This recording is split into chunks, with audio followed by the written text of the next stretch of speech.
প্রাণী নির্যাতন রোধে সচেতনতা বাড়াতে কুমিল্লায় দ্বিতীয়বারের মতো অনুষ্ঠিত হলো বিড়ালের র্যাম্প শো।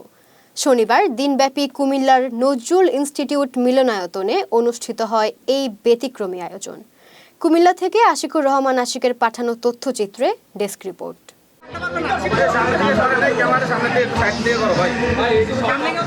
বর্ণিল আয়োজনে কুমিল্লায় দ্বিতীয়বারের মতো অনুষ্ঠিত হয়ে গেল বিড়ালের র্যাম্প শো। এ অনুষ্ঠানে বিড়ালের র্যাম্প শোর পাশাপাশি ছিল গুণীজন সম্মাননা ও সাংস্কৃতিক অনুষ্ঠান।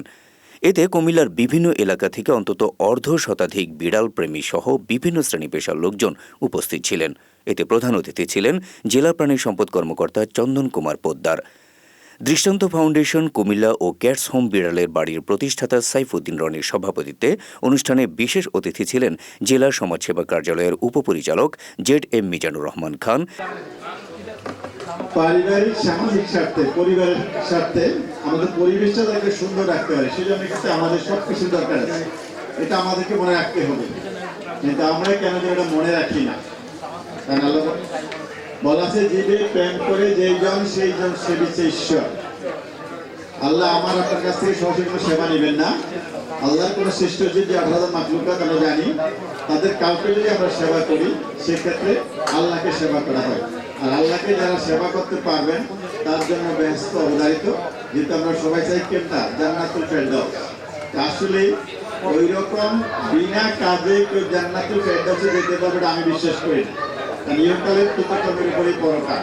তো সেই জায়গাটা যাওয়ার জন্য আমরা আমাদের পরিবেশের স্বার্থে অবশ্যই আমরা আমাদের যে জীব বৈচিত্র্য আছে তার প্রতি যত্নশীল হব।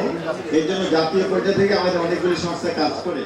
দেবিদ্বারের সাব রেজিস্ট্রার নারায়ণ মণ্ডল, সংগ্রাই সরকারি শিশু পরিবারের উপ তত্ত্বাবধায়ক শরফুন নাহার মনি, কুমিল্লা উত্তর জেলা মহিলা দলের সভাপতি Sufia Begum, R K feed and poultry লিমিটেডের ব্যবস্থাপনা পরিচালক রোটারিয়ান মোহাম্মদ রেহান উদ্দিন, কুমিল্লা প্রেস ক্লাবের সভাপতি কাজী এনামুল হক ফারুক। দুটি হাদিস উল্লেখ করা আছে, সেটি হচ্ছে একজন প্রাণীকে তার কষ্ট নিবারণ করে একজন নারী একজন পুরুষ ব্যস্ত গেছে, সেটি হচ্ছে একটি কুকুরকে পানি খেয়ে সে ব্যস্ত গেছে। একজন নারী একজন বিড়ালকে কষ্ট দিয়ে তাকে আহার করতে দেয়নি, তাকে খাদ্য দেয়নি, সেই আহার করতে না দিয়ে সেই নারী কিন্তু জাহান্নামে গিয়েছেন। এটা হচ্ছে সহিহ বুখারী শরীফের হাদিস।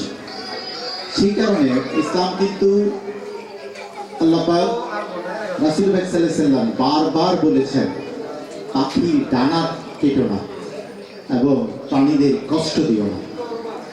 যারা প্রাণীদের কষ্ট দিবে, পাখির ডানা যারা কাটবে তারা কিন্তু জাহান্নামে হবে। সেই কারণে ইসলাম যে আমাদের পশু পাখির প্রতি ভালোবাসা, এই যে মমত্ববোধ, এই ভালোবাসাকে শিখিয়েছেন আল্লাহ রাসূল, সেই পরিক্রমায় আজকে যে দৃষ্টান্ত ফাউন্ডেশন করে গুটি গুটি পা দিয়ে একজন সংস্কৃতি কর্মী থেকে শুরু করে একজন সচেতন রাজনীতি কর্মী থেকে শুরু করে আমার সাইফুদ্দিন রনি ভাই, যার পরিচয় হাঁটিয়াটি পা করে বিক্টা কলেজের সেই ছাত্র রাজনীতির মুহূর্তের সময় থেকে সেই রনি ভাই কিন্তু যেই কাজটি শুরু করেছেন, আজকে চন্দনদা দাদা প্রাণী সম্পদ বিভাগের যিনি প্রধান, স্বীকার করতে হবে।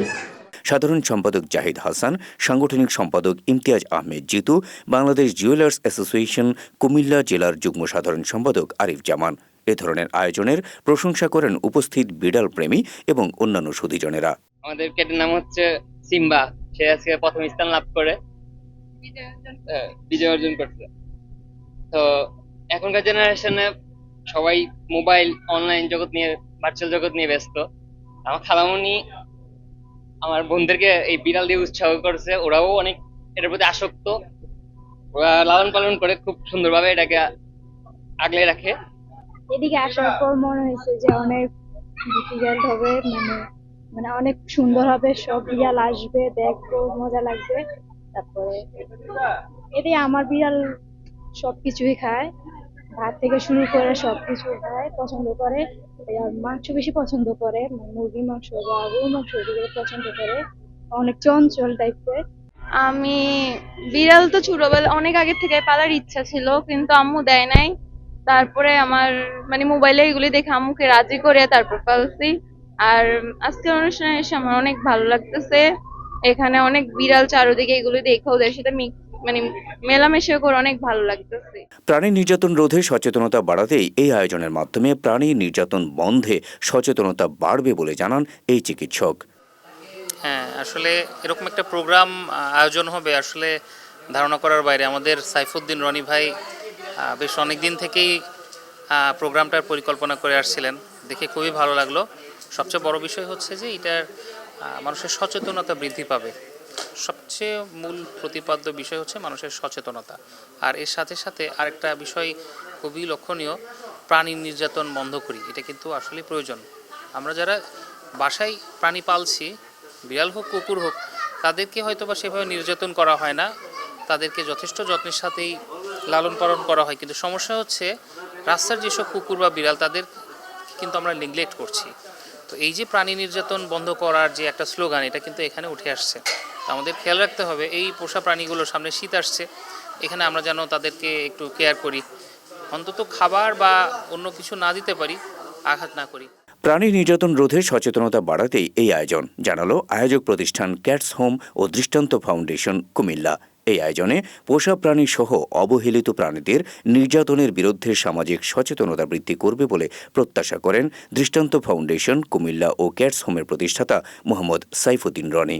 যখন বিড়াল পালা শুরু করে তখন দেখলাম যে কুমিল্লাতে চিকিৎসকের সংকট। এই সংকট দূর করার জন্য আমি ঢাকার সাথে যে যোগাযোগ করি, আমাদের এখানে একজন ভেট এসে নিয়মিত চিকিৎসা প্রদান করে। এখন কুমিল্লায় প্রচুর বিড়ালের চিকিৎসাতে মানে ভেটরা কুমিল্লায় পেশা হিসাবে গ্রহণ করা শুরু করেছে আমারও এই উদ্যোগের পর। আর আমরা এই র্যাম্প শো ও সাংস্কৃতিক অনুষ্ঠান, গুণীজন সম্মাননা অনুষ্ঠানটা করার মূল কারণ হলো কারণে অকারণে প্রাণী নির্যাতন হচ্ছে। আমাদের এই অনুষ্ঠানের মাধ্যমে দেশবাসীর কাছে আবেদন যে আপনারা প্রাণী নির্যাতন বন্ধ করুন, প্রাণী নির্যাতন প্রতিরোধে সচেতন হন, প্রতিবাদ করুন। এই আয়োজন প্রাণী নির্যাতন রোধে জনসচেতনতা বাড়াতে সহায়ক ভূমিকা রাখবে বলে মনে করছেন জেলা প্রাণী সম্পদ কর্মকর্তা। ধন্যবাদ এবং কৃতজ্ঞতা প্রকাশ করছি যেহেতু ওনারা একটা সুন্দর অনুষ্ঠানের মাধ্যমে আমাদের সকলকে সচেতন করেছে। আসলে বিশেষ করে প্রাণী নির্যাতন বন্ধ করে এই স্লোগান দিয়ে আমাদের আসলে আজকের এই অনুষ্ঠানটি সুন্দর একটা অনুষ্ঠান হয়েছে। কিন্তু তারপরে যারা আসলে আমরা জানি না, মানে কোনোভাবেই কোনো প্রাণীকে কষ্ট দেওয়া যাবে না, নির্যাতন করা যাবে না এবং তার প্রতি অমানবিক আচরণ করা যাবে না, তাকে কোনো প্রকার কষ্টতে মানে রাখা যাবে না। বিশেষ করে তাকে লালন করাতে, তাকে পরিবহন করা বা অন্য কোনোভাবেই কষ্ট করা যাবে না। তার জন্য কিন্তু আমাদের সরকার প্রাণী কল্যাণ আইন 2019 নামে কিন্তু একটি আইনের প্রবর্তন করেছেন। সেই আইনের বিধিবিধানে সমস্ত জায়গাতে বলা আছে আমরা কিভাবে প্রাণীর প্রতি আচরণ করব, প্রাণীকে লালন পালন করব, প্রাণীর প্রতি সদয় হব, প্রাণীকে খাওয়াবো, পরিবহন করবো, সবকিছু কিন্তু আছে। কিন্তু এখানে আরো বলা আছে যদি প্রাণী পালন করি, সেখানে যদি আমরা যদি সঠিকভাবে তাদেরকে যদি সেবা না করি, যত্ন না করি, তাহলে কিন্তু আমাদের সেখানে জরিমানা এবং জেল দুইটারই কিন্তু ব্যবস্থা আছে। সুতরাং আমরা যারা প্রাণীর প্রতি সদয় থাকবো, আচরণ করব, তারাই কিন্তু প্রাণীকে আমরা কিন্তু ভালো রাখতে পারবো। আসলে এটি এখন আমাদের কিন্তু ফ্যাশন না, এটি আমাদের অনেকের কিন্তু অবলম্বন হয়ে গেছে। আপনারা জানেন যারা একা থাকে তাদের জন্য কিন্তু এই ধরনের প্রাণী কতটা যে সহায়ক সেটা যিনি থাকেন উনি কিন্তু মানে বুঝতে পারেন।